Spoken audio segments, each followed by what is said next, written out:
me something else besides that which we produce that shapes the culture. There is nothing. There's not another place to get it. The culture then informs the inner man who makes choices. If you face death temporarily, the idea is that you come over here and choose production.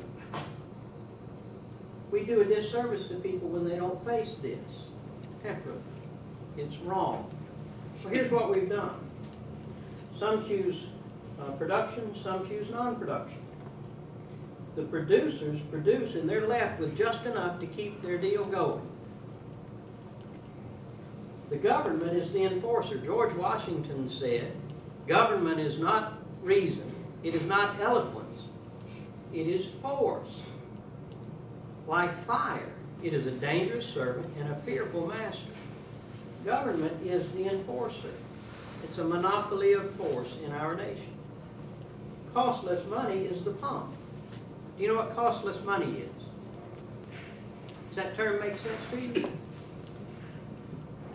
I'm going to wrap it up quickly, okay? But this is important. Costless money, if you produce wheat, 100,000 bushels of wheat this year, using your land, capital, labor, knowledge, and I don't do anything, but I decide I want your wheat, and I go and print some paper tickets. I pull them off my printer after a few minutes, and I go and I give you those paper tickets. Then I've taken your production at no cost to me. That's costless money. It doesn't cost anything to produce. Do you think it cost anything to produce the trillions of dollars that our government has produced in the last year? Did it cost anything? Ben Bernanke himself said the United States government has a technology called the printing press, or today it's electronic equivalent, so that we can create as much money as we want at essentially no cost. He said that in 2002. That's our chairman of the Federal Reserve, he said. So what happens is that resources are transferred from the producers to the non-producers. The non-producers then have the means and resources to act. They shape the culture, which then influences the inner man. The producers, because they've had their profits taken away, they have to dip into their capital to form activist organizations to go and communicate with the non-producers. Well, the productive classroom is a superior classroom. You face things like time, gravity, temperature, organizational behavior, payroll. The non-productive classroom is based on manipulation and theft and deceit. That's how you acquire your property. That's how you get your food, shelter, and clothing. So how well do you think that the activist organization that works for the producer is going to be able to communicate with the non-producer? They don't even speak the same language. Plus, what you're trying to take away is their food, shelter, and clothing that they've confiscated from you using the force of government and the subtle theft of inflation, which is the seed. It is the founding tool of oppression and tyranny. Now, the most important thing for us to recognize as U.S. citizens today, the most important thing is that the system that is undermining our nation is designed to do that. We came over here today in vehicles. Those vehicles have tires. We have tires on our cars. That tire was created for a purpose. Our monetary system has a purpose. Who here knows who John Maynard Keynes is?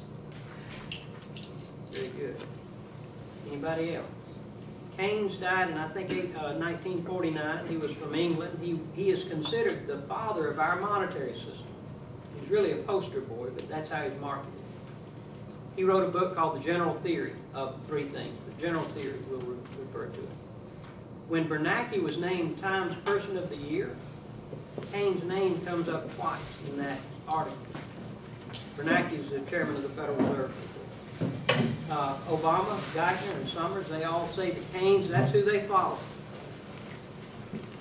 Bush would have done the same thing. It's been this way for decades and decades.